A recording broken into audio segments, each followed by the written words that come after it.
ಜನ ನಿಮಗೆ 1989ರಲ್ಲಿ ನಿಮಗೆ 178 ಸ್ಥಾನ ಕೊಟ್ಟರು. 1994ರಲ್ಲಿ ನಿಮಗೆ 30 ಸ್ಥಾನ ಕೊಟ್ಟರು. ಈ ಸಲ ನಿಮ್ಗೆ 10 ಸ್ಥಾನನೂ ಕೂಡ 0 ಸುತ್ತಿಸ್ತಾರೆ. ನಿಮಗೆ ಮುಂದಿನ ಚುನಾವಣೆಯಲ್ಲಿ 2028ರಲ್ಲಿ ನೀವು ಠೇವಣಿ ಕಳ್ಕೊಳ್ತೀರಾ. 224 ಕ್ಷೇತ್ರದಲ್ಲಿ 224 ಕ್ಷೇತ್ರನೂ ಸೋಲ್ತೀರಾ. ಇವತ್ತು ನಾನು ಭವಿಷ್ಯ ಹೇಳ್ತಾ ಇದ್ದೇನೆ. ಆದರೆ ನಿಮ್ಗೆ 5 ವರ್ಷ ಅಧಿಕಾರ ಕೊಟ್ಟಿದೆ. ಬಡವರ ಪರ ಕೆಲಸ ಮಾಡಿ. ಇವತ್ತು ಈ ಸರ್ಕಾರನ ಭ್ರಷ್ಟಾಚಾರದಲ್ಲಿ, ಭಾಗ್ಯಗಳಲ್ಲಿ, ಶ್ರೀಮಂತರಿಗೆ ಕೊಟ್ಟು ಈ ಸರ್ಕಾರನ, ಕರ್ನಾಟಕ ರಾಜ್ಯವನ್ನು ದಿವಾಳಿ ಮಾಡಿದ್ದೀರಾ.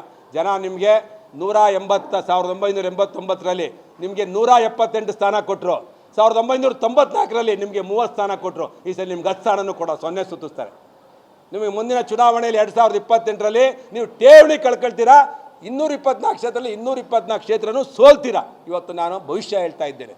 ಇದು ಕಾನೂನು ಬಾಹಿರ. ನೋಡ್ರಿ, ನಾವು ಕೇಳಿರೋದು, ನಾವು ಸ್ಪೀಕರ್ ಹತ್ರ ಹೋಗಿ ನಮ್ಮ ಆಕ್ರೋಶವನ್ನು ವ್ಯಕ್ತಪಡಿಸಿದ್ದು ಡೆಮೋಕ್ರಸಿಲಿ ಅದು ಇದೆ.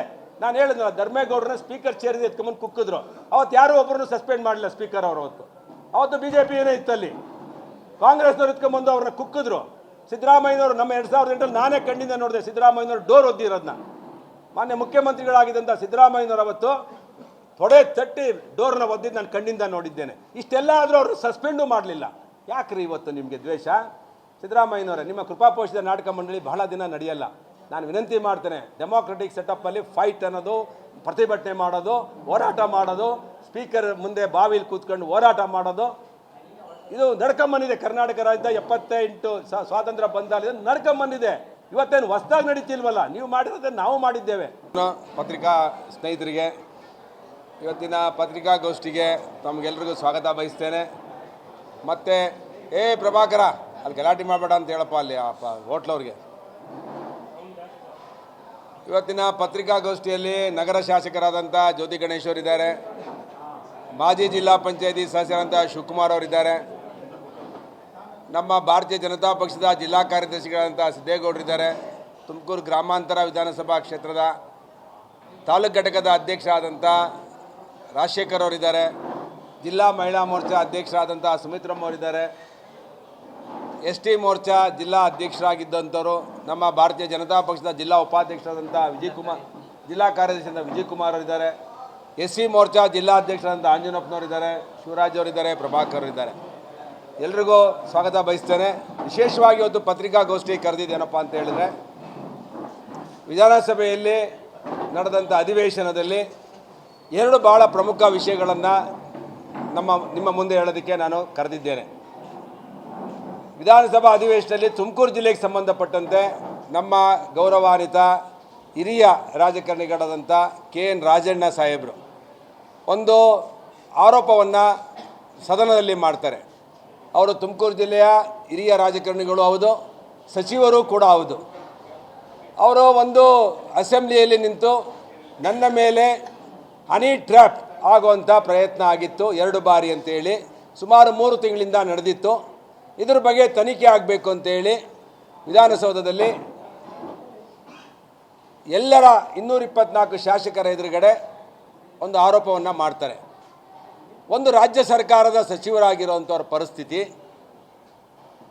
ಒಬ್ಬರು ಮುಖ್ಯಮಂತ್ರಿಗೆ ಆಪ್ತರಾಗಿರುವಂಥ ಪರಿಸ್ಥಿತಿ, ಆಪ್ತರಾಗಿರುವಂಥವರು ಪರಿಪರಿಯಾಗಿ ಬೇಡ್ಕೊಳ್ಳುವಂಥ ಪರಿಸ್ಥಿತಿ ಕಾಂಗ್ರೆಸ್ ಸರ್ಕಾರದಲ್ಲಿ ಬಂದಿದೆ ಅಂತ ಹೇಳಿದ್ರೆ, ಕಾಂಗ್ರೆಸ್ ಸರ್ಕಾರ ಇಡೀ ರಾಜ್ಯದಲ್ಲಿ 1989 ಆದಮೇಲೆ ಅತ್ಯಂತ ಹೆಚ್ಚಿನ ಸ್ಥಾನವನ್ನು ಈ ರಾಜ್ಯದಲ್ಲಿ ಅವರಿಗೆ ಕೊಟ್ಟಿದ್ದಾರೆ. 139 + 1 ಸುಮಾರು 140 ಸ್ಥಾನವನ್ನು ಕಾಂಗ್ರೆಸ್ ಪಕ್ಷಕ್ಕೆ ಈ ರಾಜ್ಯದಲ್ಲಿ ಒಳ್ಳೆಯ ಆಡಳಿತ ನಡೆಸಿ ಅಂತ ಕೊಟ್ಟಿದ್ದಾರೆ. ಆದರೆ ಇವತ್ತು ಕಾಂಗ್ರೆಸ್ ಸರ್ಕಾರದಲ್ಲಿ ಏನಾಗಿದೆ, ಏನು ನಡೀತಾ ಇದೆ? ಅವತ್ತಿನ ಘಟನೆ ಹೇಗಿತ್ತಪ್ಪ ಅಂತ ಹೇಳಿದ್ರೆ, ಒಬ್ಬರು ಸಚಿವರು ಬರ್ತಾರೆ ಸ್ಪೀಕರ್ ಹತ್ರ, ಇವತ್ತು ನಮ್ಮನ್ನೆಲ್ಲ ಅಮಾನತು ಮಾಡಿದ್ದಾರೆ. ನಾನು ಅದನ್ನು ಕೂಡ ಖಂಡಿಸ್ತೇನೆ. ಏನಾಯಿತು ಅಂತ ಹೇಳಿದ್ರೆ, ಅಸೆಂಬ್ಲಿಯಲ್ಲಿ ಫಸ್ಟ್ ಒಬ್ಬರು ಸಚಿವರು ಬರ್ತಾರೆ ಸ್ಪೀಕರ್ ಹತ್ರ, ಮಧ್ಯಾಹ್ನ ಬಂದು ಮಾತಾಡ್ತಾರೆ. ಅವರೇನೋ ಹೇಳ್ತಾರೆ, ಪುನಃ ತಿರ್ಗಾ ಬರ್ತಾರೆ 2ನೇ ಬಾರಿ ಸ್ಪೀಕರ್ಗೆ. 3ನೇ ಬಾರಿ ಬಂದಾಗ ಅವರೇನೋ ಹೇಳ್ತಾರೆ ಕಿವಿಲಿ, ಅಲ್ಲಿ ಹೋಗ್ತಾರೆ, ಅಲ್ಲಿ ಮಾತಾಡ್ಕೊಳ್ತಾರೆ. ಅದಾದಮೇಲೆ ಒಂದು ಯತ್ನಾಳವರು ಭಾಷಣ ಮಾಡ್ತಿರ್ತಾರೆ ಬಡ್ಜೆಟ್ ಮೇಲ್ಗಡೆ. ನಾನು ನೋಡ್ತಾ ಇರ್ತೀನಿ ಅಸೆಂಬ್ಲಿಲಿ ಏನು ನಡೀತಿದೆ ಅಂತ ಹೇಳ್ಬಿಟ್ಟು ಭಾಳ, ಯಾಕೆಂದರೆ ಅಸೆಂಬ್ಲಿ ಅಂದರೆ ಅದು ಭಾಳ ಪವಿತ್ರತೆ ಇರುವಂಥ ದೇವಸ್ಥಾನ, ಪ್ರಜಾಪ್ರಭುತ್ವ ದೇವಸ್ಥಾನ. ಆ ಸಂದರ್ಭದಲ್ಲಿ ಒಂದು ಚೀಟಿ ಬರುತ್ತೆ ಯತ್ನಾಳ್ ಅವ್ರ ಕೈಯಲ್ಲಿ. ಬಂದ ತಕ್ಷಣ ಅವ್ರು ಎದ್ದು ರೈಸ್ ಮಾಡ್ತಾರೆ. ಅಂದರೆ ಅಲ್ಲಿರುವಂಥ ಸಚಿವರೇ ಬಂದು ವಿರೋಧ ಪಕ್ಷದ ಒಬ್ಬ ನಮ್ಮ ಸದಸ್ಯರಿಗೆ ಹೇಳಿ ಆ ವಿಷಯವನ್ನು ಪ್ರಸ್ತಾಪ ಮಾಡುವಂಥದ್ದು.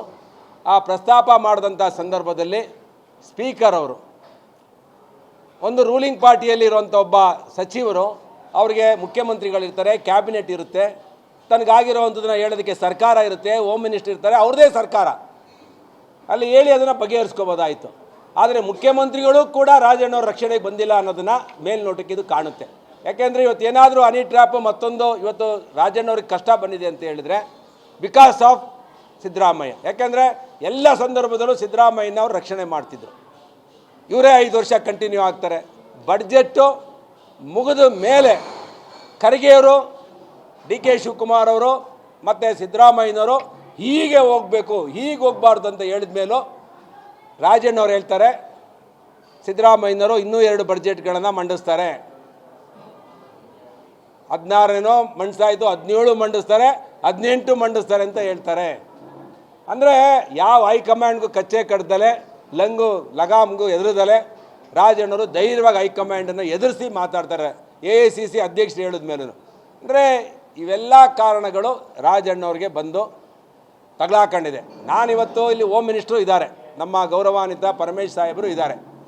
ನಾನಿವತ್ತು ಇಲ್ಲಿವರೆಗೂ ಸುವೋ ಮೋಟೋ ಕೇಸನ್ನು ತಗೊಂಡು ಈ ತನಿಖೆ ಮಾಡಬೇಕಾಯ್ತು. ಇದು one of the biggest sex scandal in the Congress government. It's a biggest sex scandal in the Congress government. ಇದನ್ನು ವಿರೋಧ ಪಕ್ಷದವ್ರು ಹೇಳಿರೋದಲ್ಲ, ಇದನ್ನು ರೂಲಿಂಗ್ ಪಾರ್ಟಿಯಲ್ಲಿರುವಂಥ ಒಬ್ಬ ಸಚಿವರು ಹೇಳಿರೋಂಥ, ಒಂದು ಅಸೆಂಬ್ಲಿಯ ಪವಿತ್ರವಾದ ಜಾಗದಲ್ಲಿ ಹೇಳಿರುವಂಥ ಒಂದು ಪ್ರಸ್ತಾವನೆ ಮಾಡಿರುವಂಥದ್ದು. 48 CDಗಳಿದೆ ಅಂತೇಳಿ. ಅಂದರೆ ಜಡ್ಜ್ಗಳು ಇದ್ದಾರೆ ಕೆಲವರು ಅಂತಲೂ ಕೂಡ ರಾಜಣ್ಣ ಸಾಹೇಬರು ಅದರಲ್ಲಿ ಹೇಳಿದ್ದಾರೆ. ನಾನಿವತ್ತು ಸರ್ಕಾರ ಸಿದ್ದರಾಮಯ್ಯನವರು, ಇದು ಸಿದ್ದರಾಮಯ್ಯನವರೇ ಮಾಡಿಸಿದಾರಾ ಇಲ್ಲ ಕಾಂಗ್ರೆಸ್ಸಲ್ಲಿ ಎಲ್ಲವೂ ಸರಿಗಿಲ್ವಾ? ಯಾಕೆಂದರೆ ಸಿದ್ದರಾಮಯ್ಯನವರು ಹೇಳದೇ ಇದ್ದರೆ ಸ್ಪೀಕರ್ ಪರ್ಮಿಷನ್ ಕೊಡ್ತಾ ಇರಲಿಲ್ಲ ಇದು ಮಾತಾಡೋಕ್ಕೆ. ಯಾಕೆಂದರೆ ಇದು ಹೌಸಲ್ಲಿ ಮಾತಾಡೋವಂಥ ವಿಷಯಗಳು ಅಲ್ಲ. ಇದು ಒಬ್ಬ ಕ್ಯಾಬಿನೆಟ್ ಸಚಿವರು ಮಾತಾಡೋವಂಥದ್ದು ಕ್ಯಾಬಿನೆಟಲ್ಲಿ ಮಾತಾಡ್ತಾರೆ, ಇಲ್ಲ ಮುಖ್ಯಮಂತ್ರಿಗಳದ್ದು ಪರ್ಸ್ನಲಾಗಿ ಮಾತಾಡ್ತಾರೆ, ತನಿಖೆಗೆ ಆದೇಶ ಮಾಡ್ತಾರೆ. ಇದು ಯಾಕೆ ಇದು ಮುನ್ನೆಲೆಗೆ ಬಂತು? ಯಾಕೆ ಕಾಂಗ್ರೆಸ್ಸಿನ ಒಂದು ಶಾಸಕಾಂಗ ಪಕ್ಷದ ಸಭೆಯಲ್ಲಿ ಮಾತಾಡಬೇಕಾಯಿತು, ಇಲ್ಲ ಕ್ಯಾಬಿನೆಟಲ್ಲಿ ಮಾತಾಡಬೇಕಾಯಿತು, ಇಲ್ಲ ವೈಯಕ್ತಿಕವಾಗಿ ಸಿದ್ದರಾಮಯ್ಯನವರ ಮುಖ್ಯಮಂತ್ರಿಗಳಾಗಿದ್ದಂಥ ಮಾನ್ಯ ಸಿದ್ದರಾಮಯ್ಯನವರ ಕಚೇರಿಗೆ ಹೋಗಿ ಮಾತಾಡಬೇಕಾಯಿತು? ಇದು ಹೌಸಲ್ಲಿ ಯಾಕಾಯಿತು? ಇದು ಅಧಿಕಾರ ಉಳಿಸ್ಕೊಳ್ಳೋಕ್ಕೆ ಸಿದ್ದರಾಮಯ್ಯನವರು ಇದನ್ನು ಮಾಡಿದ್ರ ಡ್ರಾಮಾನ? ಅವ್ರು ಏನಾರೋ ಹೈಕಮಾಂಡ್ ಮಾತಾಡ್ಕೊಳ್ಳಿ, 2.5 ವರ್ಷ ಸಿದ್ದರಾಮಯ್ಯನವರಂತ ಮಾನ್ಯ ಸಿದ್ದರಾಮಯ್ಯನವರಂತ ಮಾತಾಡಿದ್ಯಾ ಹೈಕಮಾಂಡು, ಇಲ್ಲ 2.5 ವರ್ಷ ಡಿ ಕೆ ಶಿವಕುಮಾರ್ ಅಂತ ಮಾತಾಡಿದೆ, ಅವ್ರ ಆಂತರಿಕ ವಿಷಯ, ನಾನು ಆ ವಿಷಯ ಮಾತಾಡಲ್ಲ. ಆದರೆ ಇವೆಲ್ಲ ಪರಿಣಾಮಗಳು ಆಡಳಿತದ ಮೇಲೆ ಯಾವ ರೀತಿ ದುಷ್ಪರಿಣಾಮ ಬೀರಿದೆ ಅನ್ನೋದು ಬಹಳ ಮುಖ್ಯ. ಕರ್ನಾಟಕದ ಜನ ಇವತ್ತು ಕಾಂಗ್ರೆಸ್ ಪಕ್ಷಕ್ಕೆ ಓಟ್ ಕೊಟ್ಟಿದ್ದು ಒಂದು ಭ್ರಷ್ಟಾಚಾರ ಮುಕ್ತವಾದ ಆಡಳಿತವನ್ನು ಕೊಡಿ, ಬಡವರ ಪರ ಆಡಳಿತವನ್ನು ಕೊಡಿ ಅಂತ ಹೇಳಿ ಇವತ್ತು ಕೊಟ್ಟಿದ್ದು. ಆದರೆ ಏನಾಗ್ತಾ ಇದೆ ಕಾಂಗ್ರೆಸ್ನಲ್ಲಿ? ಒಂದು ಕಡೆ ಭ್ರಷ್ಟಾಚಾರ, ಒಂದು ಕಡೆ ಆಂತರಿಕ ಕಚ್ಚಾಟ, ಒಂದು ಕಡೆ ಮೊಯ್ಲಿಯವರು ಹೇಳ್ತಾರೆ ಯಾವಾಗ 15 ದಿವಸದ ಹಿಂದೆ ಮಂಗಳೂರಿಗೆ ಹೋಗ್ತಾರೆ, ಯಾವುದೋ ಒಂದು ದೇವಸ್ಥಾನದ ಕಾರ್ಯಕ್ರಮದಲ್ಲಿ ಡಿ ಕೆ ಶಿವಕುಮಾರ್ ಅವರು ಮತ್ತು ಮಾನ್ಯ ಉಪಮುಖ್ಯಮಂತ್ರಿಯಿಂದ ಡಿ ಕೆ ಶಿವಕುಮಾರ್ ಅವರು ಮತ್ತು ಇವರು ಹೋಗ್ತಾರೆ, ಮೊಯ್ಲಿ ಸಾಹೇಬರು ಒಂದು ಕಾರ್ಯಕ್ರಮದಲ್ಲಿ. ಇಬ್ಬರು ಕೂತ್ಕೊಂಡು ಹೇಳ್ತಾರೆ, ಮೊಯ್ಲಿಯವರು ಡಿ ಕೆ ಶಿವಕುಮಾರ್ ಅವರು ಮುಖ್ಯಮಂತ್ರಿ ಆಗೋದು ಶತಸಿದ್ಧ, ಅದನ್ನು ಯಾರೂ ತಪ್ಪಿಸೋಕ್ಕಾಗೋದಿಲ್ಲ ಅಂತ ಹೇಳ್ತಾರೆ. ಅಂದರೆ ಏನಿದೆ ಅರ್ಥ? ಕಾಂಗ್ರೆಸ್ಸಲ್ಲಿ ಏನಾಗ್ತಾ ಇದೆ? ಮೂಲ ಕಾಂಗ್ರೆಸ್ಸಿಗರು ವಲಸೆ ಕಾಂಗ್ರೆಸ್ಸಿಗರ ವಿರುದ್ಧ ಯುದ್ಧ ನಡೀತಿದೆಯಾ? ಮೊಯ್ಲಿಯವರು 1970ರಲ್ಲಿ ಕಾಂಗ್ರೆಸ್ಸಿಗೆ ಬಂದಂಥವ್ರು. ವೀರಪ್ಪ ಮೊಯ್ಲಿಯವರು 1970ರಲ್ಲಿ ಬಂದರೆ, ಧರ್ಮಸಿಂಗ್ ಅವರು 1970ರಲ್ಲಿ ಪಾರ್ಟಿಗೆ ಸೇರ್ತಾರೆ. 1970ರಲ್ಲಿ ಮಲ್ಲಿಕಾರ್ಜುನ್ ಖರ್ಗೆ ಅವರು ಸೇರ್ತಾರೆ. 50 ವರ್ಷ ಇತಿಹಾಸದಲ್ಲಿ ಕಾಂಗ್ರೆಸ್ ಪಕ್ಷದಲ್ಲಿ ಕೆಲಸ ಮಾಡಿದವರು. ಸಿದ್ದರಾಮಯ್ಯನವರು ಯಾವಾಗ ಬಂದಿದ್ದು? 2006ರಲ್ಲಿ ಬರ್ತಾರೆ. 2006ರಲ್ಲಿ ಬಂದು 2 ಬಾರಿ ವಿರೋಧ ಪಕ್ಷದ ನಾಯಕ ಆಗ್ತಾರೆ, 2 ಬಾರಿ ಮುಖ್ಯಮಂತ್ರಿಗಳಾಗ್ತಾರೆ. ಇದು ಮೂಲ ಕಾಂಗ್ರೆಸ್ ಅವ್ರಿಗೆ ಹತ್ಕೊಂಡಿದೆ ಬೆಂಕಿ. ನಾವು ಕಾಂಗ್ರೆಸ್ ಪಕ್ಷ ಕಟ್ಟಿ ಸಿದ್ದರಾಮಯ್ಯನವರು ಮುಖ್ಯಮಂತ್ರಿ ಆಗಿದ್ದಾರಲ್ಲ ಅನ್ನೋ ಈ ಒಂದು ಆಂತರಿಕ ಕಚ್ಚಾಟದಲ್ಲಿ ಇವತ್ತು ಕಾಂಗ್ರೆಸ್ ಇಡೀ ರಾಜ್ಯದಲ್ಲಿ ಆಡಳಿತ ಕುಸಿದು ಬಿದ್ದಿದೆ, ಅಭಿವೃದ್ಧಿ ಕೆಲಸಗಳು ಕುಂಠಿತ ಆಗಿದೆ, ಆಂತರಿಕ ಕಲಹ ಹೆಚ್ಚಾಗಿದೆ. ಅದಕ್ಕೆ ನಾನಿವತ್ತು ಮಾನ್ಯ ಮುಖ್ಯಮಂತ್ರಿಗಳಿಗೆ ಸುವೋ ಮೋಟೋ ಕೇಸ್ ತಗೊಂಡು ಇಮ್ಮಿಡಿಯೇಟಾಗಿ ಇದನ್ನು CBIಗೆ ವಹಿಸಬೇಕು. ಯಾಕೆಂದರೆ ಇವತ್ತು ನಾವು ನೋಡಿದ್ದೇವೆ, ಎಲ್ಲ ಹಗರಣಗಳನ್ನು ಸರ್ಕಾರದಲ್ಲಿ ನೋಡಿದ್ದೇವೆ. ಇವತ್ತು ಮೂಢ ಹಗರಣ ಬಂತು. ಮೈಸೂರಿನಲ್ಲಿ ಮೂಢ ಹಗರಣ ಬಂತು, ಲೋಕಾಯುಕ್ತಕ್ಕೆ ಕೊಟ್ಟರು. ಏನಾಯಿತು ಲೋಕಾಯುಕ್ತದಲ್ಲಿ? ಯಾರು ಕಂಟ್ರೋಲಲ್ಲಿರುತ್ತೆ? ಯಾವ ಮುಖ್ಯಮಂತ್ರಿಗೆ ಹೋಗಿ ಪೊಲೀಸು ಲೋಕಾಯುಕ್ತ SP ಹೋಗಿ ಕ್ವಶನ್ ಮಾಡೋಕ್ಕಾಗುತ್ತೆ? ಯಾರು ಕ್ವಶನ್ ಮಾಡೋಕ್ಕಾಗುತ್ತೆ? ಯಾರು ಕ್ವಶನ್ ಮಾಡೋಕ್ಕಾಗಲ್ಲ. ಏನಾಯ್ತದು? ಮುಚ್ಚೋಯ್ತು. ನಾನು ಅದಕ್ಕೆ ಇವತ್ತು ಹೇಳ್ತೀನಿ, ಮೂಢ ಹಗರಣ ಇರ್ಬೋದು. ಆಮೇಲೆ ಸಿದ್ದರಾಮಯ್ಯನವರು 2013ರಿಂದ 18 ಮುಖ್ಯಮಂತ್ರಿ ಆಗಿದ್ದಾಗ ಒಂದು ರೀಡೂ ಮಾಡಿದರು, ಯಾವುದೋ ಒಂದು ಲೇಔಟ್, ಅದು ಮರ್ತೆ ನಾನು, ಅರ್ಕಾವತಿ ಲೇಔಟ್ತು. ಇದುವರೆಗೂ ಅದನ್ನು ಪ್ಲೇಸ್ ಮಾಡಿಲ್ಲ. ಈ ದೇಶದಲ್ಲಿ ಯಾವುದೇ ತನಿಖೆಗಳು ರಾಜ್ಯ ಸರ್ಕಾರಗಳು ಅಧಿಕಾರದಲ್ಲಿದ್ದಂಥ ಸಂದರ್ಭದಲ್ಲಿ ಆ ಪಕ್ಷದ ಸಚಿವರು ಶಾಸಕರು ಒಳಗಂತ ಮಾಡಿದಂಥ ಕೇಸ್ಗಳು ಯಾವ ಇತಿಹಾಸದಲ್ಲಿ ಪನಿಷ್ಮೆಂಟ್ ಆಗಿಲ್ಲ ಮತ್ತು ಸತ್ಯ ಈಚೆಗೆ ಬಂದಿಲ್ಲ.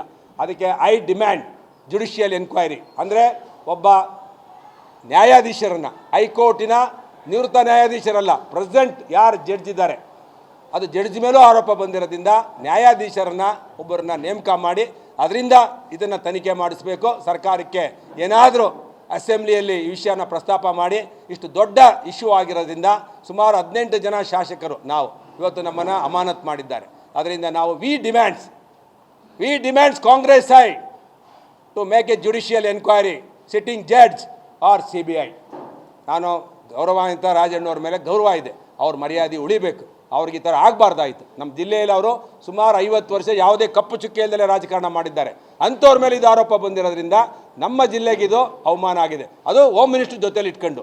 ಅದರಿಂದ ನಾನು ಹೋಮ್ ಮಿನಿಸ್ಟ್ರಿಗೂ ಹೇಳ್ತೇನೆ, ಸುವೋಮೋಟೋ ಕೇಸ್ ತಗೋಬೇಕು, ತಕ್ಷಣ ಇವ್ರ ಮೇಲೆ ಕ್ರಮ ತಗೋಬೇಕು ಅಂತೇಳಿ. ಮಾನ್ಯ ಸ್ಪೀಕರ್ ಅವ್ರಿಗೂ ಒಂದು ವಿನಂತಿ ಮಾಡ್ತೇನೆ, ನಾವೇನೋ ಗಲಾಟೆ ಮಾಡಬೇಕಾಗಿರಲಿಲ್ಲ, ಆದರೆ ನಮಗೆ ಈ ಒಬ್ಬ ಸಚಿವರಿಗೆ ರಕ್ಷಣೆ ಇಲ್ಲ ಅಂತೇಳಿ ಕಾಂಗ್ರೆಸ್ ಸರ್ಕಾರದಲ್ಲಿ ಸೆಕ್ಸ್ ಸ್ಕ್ಯಾಮ್ ಇದೆ, 48 CD ಅಂತೇಳಿ ನಾವು ಉಗ್ರವಾದ ಹೋರಾಟವನ್ನು ಮಾಡಿದಂಥ ಸಂದರ್ಭದಲ್ಲಿ ಸ್ಪೀಕರ್ ಅವರು ಏಕಪಕ್ಷೀಯವಾಗಿ ನಿರ್ಣಯ ಮಾಡಿರೋದನ್ನು ನಾನು ಖಂಡಿಸ್ತೇನೆ, ಖಂಡಿತವಾಗಲೂ ಖಂಡಿಸ್ತೇನೆ. ಧರ್ಮೇಗೌಡರು ಇದ್ದರು, ಒಂದ್ಸಲಿ ವಿಧಾನ ಪರಿಷತ್ತಲ್ಲಿ ಒಂದು ಸಭೆ ನಡೀತಿರ್ತದೆ ಅಸೆಂಬ್ಲಿ ಅಪ್ಪರ್ ಹೌಸಲ್ಲಿ, ಧರ್ಮೇಗೌಡರನ್ನ ದರ ಅಂತಿದೆ, ಕಾಂಗ್ರೆಸ್ನವ್ರು ಹೇಳ್ಕೊಂಬಂದು ಹೊಡೆದವ್ರು ಸತ್ತೇ ಹೋದರು. ಅವ್ರು ಹೃದಯಾಘಾತವಾಗಿ ಇದಾದ ಒಂದು 3 ತಿಂಗಳಿಗೇನೋ ತೀರೋದ್ರು. ಅವತ್ತು ಯಾರನ್ನೂ ಸಸ್ಪೆಂಡ್ ಮಾಡಲಿಲ್ಲ. ರೈಲಿ ಅದು ಹೇಳೋದು ಬೇಡ, ನಾನು ನಿಮಗೆ ಯಾವ ಕಾರಣಕ್ಕೆ ಅವ್ರು ರೈಲಿ ಸಿಕ್ಕಿದ್ರು ನಮಗೆಲ್ಲ ಗೊತ್ತಿದೆ. ಆದರೆ ಅವಮಾನ ಸಹಿಸ್ಕೊಳ್ಳೋಕ್ಕಾಗಲಿಲ್ಲ ಅವರು. ಆವತ್ತು ಅಸೆಂಬ್ಲಿಲಿ ಆಗಿದ್ದಂಥ ಒಬ್ಬ ಸ್ಪೀಕರ್ಗೆ, ಡೆಪ್ಟಿ ಸ್ಪೀಕರ್ಗೆ ಆಗಿರೋಂಥ ಅಪಮಾನ ಇದೆಯಲ್ಲ, ಕಾಂಗ್ರೆಸ್ ಅವ್ರು ಮಾಡಿದಂಥವ್ರು, ಯಾವ ನೈತಿಕತೆ ಇದೆ ಕಾಂಗ್ರೆಸ್ನವ್ರಿಗೆ? ಮಾನ ಮರ್ಯಾದೆ ಇಲ್ಲ ಅವ್ರಿಗೆ. 48 ಜನ ಒಬ್ಬ ಮಂತ್ರಿ ಹೇಳ್ತಾರೆ ಅಂತೇಳಿ ಒಂದು ತನಿಖೆ ಮಾಡೋಕ್ಕೆ ಯೋಗ್ಯತೆ ಇಲ್ಲ ಕಾಂಗ್ರೆಸ್ ಪಾರ್ಟಿಗೆ. ಇವತ್ತು ನಮ್ಮನ್ನು ಸಸ್ಪೆಂಡ್ ಮಾಡ್ತಾರೆ ಅವರು. ಯಾವ ನೈತಿಕತೆ ಇದೆ ಕಾಂಗ್ರೆಸ್ನವ್ರಿಗೆ? ಧರ್ಮೇಗೌಡರನ್ನ ಹೇಳ್ಕೊಂಬಂದು ದರ ಅಂತ ಹೇಳ್ಕೊಂಬಂದು ಕೆಳಗಡೆ ಕುಕ್ಕಿದ್ರಲ್ಲ, ಹೊಡೆದ್ರಲ್ಲ, ಅವತ್ತೇಲಿತ್ರಿ ನೈತಿಕತೆ ಕಾಂಗ್ರೆಸ್ ನಿಮಗೆ? ಸಿದ್ದರಾಮಯ್ಯನವರೇ, ನೀವು ಮಾನ್ಯ ಮುಖ್ಯಮಂತ್ರಿಗಳು, ನೀವು ಡೋರ್ ಹೋದ್ರಲ್ಲ ಅಸೆಂಬ್ಲಿ ಒಳಗಡೆ, ಅವತ್ತು ನಿಮ್ಮನ್ನು 1 ವರ್ಷ ಸಸ್ಪೆಂಡ್ ಮಾಡಬೇಕು ಅಂತ. ಅವತ್ತು ಪಾರ್ಟಿ ಯಾರನ್ನೂ ಸಸ್ಪೆಂಡ್ ಮಾಡಲಿಲ್ಲ BJP ಅವತ್ತು. ಯಾಕೆ? ಪ್ರಜಾಪ್ರಭುತ್ವದಲ್ಲಿ ನಮಗೆ ಹಕ್ಕಿದೆ, ನಾವು ಕೇಳೋವಂಥದ್ದನ್ನು ನಾವು ಪ್ರಶ್ನೆ ಮಾಡೋಕ್ಕೆ ಹಕ್ಕಿದೆ. ನಮ್ಮ ಹೋರಾಟಗಳನ್ನು ಇಡೀ ರಾಜ್ಯದಲ್ಲಿ ಒಂದು ಅನ್ಯಾಯ ಆಗಿದ್ದಾಗ, ಒಬ್ಬ ರೈತರಿಗೆ ಅನ್ಯಾಯ ಆದರೆ, ಒಬ್ಬ ರಾಜಕಾರಣಿಗೆ ಅನ್ಯಾಯ ಆದರೆ, ಒಬ್ಬ ನೈತಿಕತೆ ಪ್ರಶ್ನೆ ಬಂದಾಗ ಪ್ರಶ್ನೆ ಮಾಡುವಂಥಕ್ಕೂ ಪ್ರಜಾಪ್ರಭುತ್ವದಲ್ಲಿದೆ. ಇವತ್ತು ನಮ್ಮ ಸ್ಪೀಕರ್ ಅವರು ಮಾಡಿರೋಂಥದ್ದನ್ನು ನಾನು ಖಂಡಿಸ್ತೇನೆ, ಮರುಪರಿಶೀಲಿಸಬೇಕು. ರಾಜಕಾರಣಗಳಲ್ಲಿ ಜನಗಳಿಂದ ಆಯ್ಕೆ ಮಾಡಿರೋಂಥ ಹಕ್ಕನ್ನು ಮೊಟಕುಗೊಳಿಸುವಂಥದ್ದು ಯಾವುದೇ ಸ್ಪೀಕರ್ಗಿರಲ್ಲ. ನಾವು ಯಾವತ್ತೂ ಅವರಿಗೆ ಅಗೌರವ ಕೊಡಲ್ಲ. ನಮಗೂ ಗೊತ್ತಿದೆ, ಅದು ದೇವಾಲಯ ಪವಿತ್ರವಾಗಿರುವಂಥದ್ದು. ಪ್ರಜಾಪ್ರಭುತ್ವದಲ್ಲಿ ನಾವು ಜನಗಳಿಂದ ಆಯ್ಕೆ ಬಂದಿರೋರು, ನಮ್ಮ ಹಕ್ಕುಗಳನ್ನು, ಕರ್ನಾಟಕ ರಾಜ್ಯದ ಹಕ್ಕುಗಳನ್ನು ಪ್ರತಿಪಾದನೆ ಮಾಡೋಕ್ಕೆ ನಾವು ಹೋಗಿರ್ತೇವೆ. ಅದಕ್ಕೆ ಬಂದು ಕಾಂಗ್ರೆಸ್ ಏಜೆಂಟ್ ಥರ ವರ್ತನೆ ಮಾಡೋದು ನಾನು ನಿಜವಾಗಲೂ ಕೂಡ ನೋವಾಗುತ್ತೆ. ನಾವು ಯಾವತ್ತೂ ತಪ್ಪು ಮಾಡೋದು. ನಾವು we respect the house of the assembly, we respect the speaker. ಅವರು ಎಲ್ಲ ಪಕ್ಷಕ್ಕೆ ಸಂಬಂಧಪಟ್ಟಂಥವ್ರು ಸ್ಪೀಕರ್. ಏಕಪಕ್ಷೀಯವಾಗಿ 18 ಜನನ 6 ತಿಂಗಳು ಮಾಡ್ತಾರೆ ಅಂತ ಹೇಳಿದ್ರೆ ಪ್ರಜಾಪ್ರಭುತ್ವದಲ್ಲಿ ಅವ್ರಿಗೆ ಎಲ್ಲಿ ಹಕ್ಕಿದೆ? ನಾನು DK ಶಿವಕುಮಾರ್ ಅವ್ರಿಗೂ ಹೇಳೋದಷ್ಟೇ, ನಿಮ್ಮಿಂದ ಏನೇನು ಷಡ್ಡೆ ಅಂತ ಏನಿರುತ್ತೆ, ದಯವಿಟ್ಟು ಸ್ವಲ್ಪ ನೀವು ಮೂಲ ಕಾಂಗ್ರೆಸ್ಸಿಗರು, ದಯವಿಟ್ಟು ನೀವು ಸ್ವಲ್ಪ ನೋಡಿ, CCTVಗಳನ್ನ ತೆಗೆಸಿ, ಅಸೆಂಬ್ಲಿಲಿ ಏನೇನು ನಡೀತೋ, ನಿಮ್ಮ ವಿರುದ್ಧ ಯಾವ್ಯಾವ ರೀತಿ ಪಿತೂರಿ ನಡೀತು ಅನ್ನೋದನ್ನು ನೀವು ಒಂದು ಕಡೆ ಅಸೆಂಬ್ಲಿಯ CCTVಗಳನ್ನು ಪರಿಶೀಲಿಸಿದ್ರೆ ನಿಮಗೂ ಗೊತ್ತಾಗುತ್ತೆ. ಪಾಪ ನೀವು ಹೋರಾಟ ಮಾಡಿದ್ದೀರಾ, ಕಾಂಗ್ರೆಸ್ ಸರ್ಕಾರ ಬರೋದಕ್ಕೆ ಪ್ರಯತ್ನ ಮಾಡಿದ್ದೀರಾ. ನಮಗೆ ನಿಮ್ಮ ಬಗ್ಗೆ ಅಯ್ಯೋ ಪಾಪ ಇದೆ, ನಿಮ್ಮ ಬಗ್ಗೆ ಅಯ್ಯೋ. ಅದರಿಂದ ನಾನು ಈ ಸಂದರ್ಭದಲ್ಲಿ ಮಾನ್ಯ ಮುಖ್ಯಮಂತ್ರಿಗಳಿಗೆ ಮತ್ತು ಹೋಮ್ ಮಿನಿಸ್ಟ್ರಿಗೆ ತಕ್ಷಣ ಇದನ್ನು CBI ಕೊಡಬೇಕು ಮತ್ತು ನ್ಯಾಯಾಂಗ ತನಿಖೆಗೆ ವಹಿಸಬೇಕು. ಯಾರು ದೊಡ್ಡವರಿದ್ರೂ ಅವ್ರನ್ನ ಬಂಧಿಸುವಂಥದ್ದು ಆಗಬೇಕು ಅಂತೇಳಿ. ಯಾರೇ ಆಗಲಿ ರಾಜಕೀಯದಲ್ಲಿ, ನಾನು ಆತ್ಮೀಯ ಪತ್ರಕರ್ತ ಸ್ನೇಹಿತರೆ, ರಾಜಕೀಯದಲ್ಲಿ ಎಲ್ಲರಿಗೂ ನ್ಯೂನತೆ ಇರುತ್ತೆ. ಯುದ್ಧ ಭೂಮಿಯಲ್ಲಿ ರಾಜಕೀಯವಾಗಿ ಹೋರಾಟ ಮಾಡಬೇಕೇ ಹೊರತು ನಮ್ಮ ನ್ಯೂನತೆಗಳನ್ನು ಇಟ್ಕೊಂಡು ಅದನ್ನು ಉಪಯೋಗಿಸ್ಕೊಂಡು ಸಿ ಡಿ ಮಾಡೋವಂಥದ್ದು, ಹನಿ ಟ್ರ್ಯಾಪ್ ಮಾಡೋವಂಥದ್ದು ಹೀನ ಕೃತ್ಯ. ನಾನು ಅದನ್ನು ಖಂಡಿಸ್ತೇನೆ. ಅದರಿಂದ ನಾನು ಈ ಸಂದರ್ಭದಲ್ಲಿ ಮುಖ್ಯಮಂತ್ರಿಗಳು, ರಾಜ್ಯದಲ್ಲಿ ಈ ರೀತಿಯ ಕೆಲಸಗಳು ಆಗಬಾರ್ದು. ನಿಮ್ಮ ಕುರ್ಚಿ ಉಳಿಸ್ಕೊಳ್ಳೋಕ್ಕೆ ನೀವು ಇದನ್ನು ತಂದು ಮುಚ್ಚಾಕಬೇಡಿ. ನಿಮ್ಗೆ ಹಣೆ ಬಾರದಲ್ಲಿದ್ದರೆ 5 ವರ್ಷ ನಿಮ್ಮ ಮಗ ಅವ್ರು ಹೇಳ್ದಂಗೆ 19ನೇ ಬಡ್ಜೆಟು ನಮ್ಮ ತಂದೆ ಮಂಡಿಸ್ತಾರೆ ಅಂತ ನಿಮ್ಮ ಮಗ ಅವ್ರು ಹೇಳ್ತಾರೆ ಒಂದು ಕಡೆ.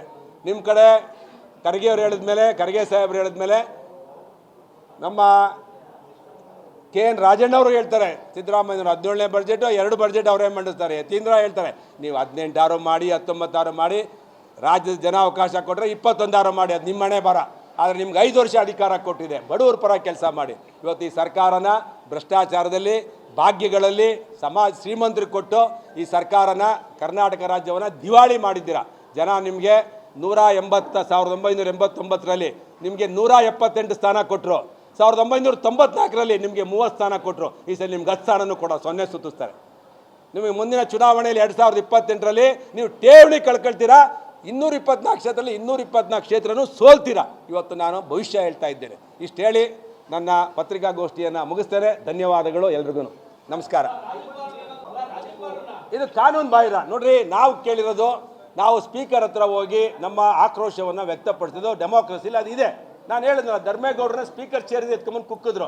ಅವತ್ತು ಯಾರೂ ಒಬ್ಬರನ್ನು ಸಸ್ಪೆಂಡ್ ಮಾಡಲಿಲ್ಲ ಸ್ಪೀಕರ್ ಅವರು. ಅವತ್ತು BJP ಏನೇ ಇತ್ತಲ್ಲಿ, ಕಾಂಗ್ರೆಸ್ನವ್ರು ಎತ್ಕೊಂಬಂದು ಅವ್ರನ್ನ ಕುಕ್ಕಿದ್ರು. ಸಿದ್ದರಾಮಯ್ಯನವರು ನಮ್ಮ 2008ರಲ್ಲಿ ನಾನೇ ಕಣ್ಣಿಂದ ನೋಡಿದೆ ಸಿದ್ದರಾಮಯ್ಯನವರು ಡೋರ್ ಒದ್ದಿರೋದನ್ನ. ಮಾನ್ಯ ಮುಖ್ಯಮಂತ್ರಿಗಳಾಗಿದ್ದಂಥ ಸಿದ್ದರಾಮಯ್ಯನವರು ಅವತ್ತು ತೊಡೆ ತಟ್ಟಿ ಡೋರ್ನ ಒದ್ದಿದ್ದು ನಾನು ಕಣ್ಣಿಂದ ನೋಡಿದ್ದೇನೆ. ಇಷ್ಟೆಲ್ಲ ಆದರೂ ಅವರು ಸಸ್ಪೆಂಡು ಮಾಡಲಿಲ್ಲ. ಯಾಕ್ರಿ ಇವತ್ತು ನಿಮಗೆ ದ್ವೇಷ? ಸಿದ್ದರಾಮಯ್ಯನವರೇ, ನಿಮ್ಮ ಕೃಪಾಪೋಷಿತ ನಾಟಕ ಮಂಡಳಿ ಬಹಳ ದಿನ ನಡೆಯಲ್ಲ. ನಾನು ವಿನಂತಿ ಮಾಡ್ತೇನೆ, ಡೆಮೋಕ್ರೆಟಿಕ್ ಸೆಟಪ್ಪಲ್ಲಿ ಫೈಟ್ ಅನ್ನೋದು, ಪ್ರತಿಭಟನೆ ಮಾಡೋದು, ಹೋರಾಟ ಮಾಡೋದು, ಸ್ಪೀಕರ್ ಮುಂದೆ ಬಾವಿಲಿ ಕೂತ್ಕೊಂಡು ಹೋರಾಟ ಮಾಡೋದು, ಇದು ನಡ್ಕೊಂಬಂದಿದೆ. ಕರ್ನಾಟಕ ರಾಜ್ಯದ 78 ಸ್ವಾತಂತ್ರ್ಯ ಬಂದಾಲಿದೆ, ನಡ್ಕೊಂಬಂದಿದೆ. ಇವತ್ತೇನು ಹೊಸದಾಗಿ ನಡೀತಿಲ್ವಲ್ಲ, ನೀವು ಮಾಡಿರೋದೇ ನಾವು ಮಾಡಿದ್ದೇವೆ. ನೀವು ಹೆಂಗೆ ಸಸ್ಪೆಂಡ್ ಮಾಡ್ತೀರಾ? ನಿಮ್ಗೆ ಯಾವ ನೈತಿಕತೆ ಇದೆ? ನಿಮಗೆ ಯಾವ ನೈತಿಕತೆ ಇಟ್ಕೊಂಡು ಸಸ್ಪೆಂಡ್ ಮಾಡಿದ್ದೀರಾ? ನಾವು ಹೋರಾಟ ಮಾಡೋಕ್ಕೆ ಬಂದಿದ್ದು, ನಿಮ್ಮ ಸಚಿವರಿಗೆ ರಕ್ಷಣೆ ಕೊಡೋಕ್ಕೆ ಬಂದಿದ್ದು. 48 ಜನ CD ಮಾಡೋರು ಅಂತೇಳಿ ತನಿಖೆ ಮಾಡಿರಿ, CBIಗೆ ನ್ಯಾಯಾಂಗ ತನಿಖೆಗೆ ವಹಿಸಿ ಅಂತ ಬಂದಿದ್ದು. ನಾವು ಸುಮ್ಮನೆ ಇರ್ಬೋದಾಗಿತ್ತಲ್ಲ, ನಿಮ್ಮ ಆಂತರಿಕ ಕಚ್ಚಾಡ್ಕೊಂಡು ಸಾಯಿರಿ ಅಂತ ಬಿಡ್ಬೋದಾಗಿತ್ತಲ್ಲ. ಕರ್ನಾಟಕದಲ್ಲಿ ಏನಾದ್ರು ಮಾಡ್ಕೊಂಡು ಸಾಯಿರಿ, ನಿಮ್ಗೆ 5 ವರ್ಷ ಅಧಿಕಾರ ಕೊಟ್ಟವ್ರೆ ಅಂತ. ಆದರೆ ಪ್ರಜಾಪ್ರಭುತ್ವ ಧ್ವನಿ ಎತ್ತಿದೆ ತಪ್ಪು ಅಂತ ಹೇಳಿದ್ರೆ, ಧ್ವನಿ ಎತ್ತಕ್ಕೆ ಇಲ್ಲ ಅಂತ ಹೇಳಿದ್ರೆ ಇನ್ಯಾಕೆ ಅಸೆಂಬ್ಲಿಗೆ ಹೋಗಬೇಕು?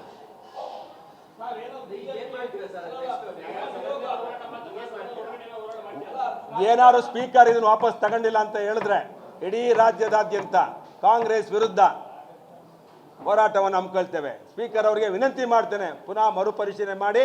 ನೀವು ಸಿದ್ದರಾಮಯ್ಯನವರ ಕೃಪಾಘೋಷಿತ ನಾಟಕ ಮಂಡಳಿಯಲ್ಲಿ ನಿಮ್ಮ ಸ್ಥಾನ ಪವಿತ್ರವಾದದ್ದು, ಪಕ್ಷಾತೀತವಾಗಿರಬೇಕು, ರಾಜಕೀಯೇತರವಾಗಿರಬೇಕು, ಪ್ರಜಾಪ್ರಭುತ್ವನ ಉಳಿಸುವಂಥದ್ದಾಗಬೇಕು. 48 ಜನ ಸೆಕ್ಸ್ ಸ್ಕ್ಯಾಮಲ್ಲಿ ಇದ್ದಾರೆ ರಾಜಕಾರಣಿಗಳು ಅಂತ ಹೇಳಿದ್ರೆ ಯಾವ ಮುಖ ಇಟ್ಕೊಂಡು ಹೋಗೋದು? ಯಾರ್ದಿದೆ ಅನ್ನೋದು ಈಚೆಗೆ ಬರಬೇಕಲ್ಲ. ಯಾರು ಮುಖ ತೋರಿಸೋದು ಹೆಂಗೆ ನಾವಲ್ಲಿ? ಅದರಿಂದ ರಾಜ್ಯಪಾಲರು ಮೀಟ್ ಮಾಡಾಯಿತು. ಐ ಡಿಮ್ಯಾಂಡ್ ದಟ್, ನಾನು ಹೇಳಿದ್ನಲ್ಲ, ಸುಮೋಟೋ ಕೇಸ್ನ ನೋಡ್ರಿ, ಇದು ಎಲ್ಲ ಸ್ಕ್ಯಾಮ್ಗಳ ಕಥೆನೂ ಇಷ್ಟೇನೆ. ಇವು ಬರ್ತವೆ, ಅವ್ರವ್ರ ಬೆಳೆ ಬೇಯಿಸ್ಕೊಳ್ತಾರೆ, ಹೊರಟೋಗ್ತಾರೆ. ಅದಾಗಬಾರ್ದು ಅಂತಲೇ we demand CBI for judicial enquiry ಅಂತಲೇ ನಾವು ಕೇಳ್ತಾ ಇರೋದು.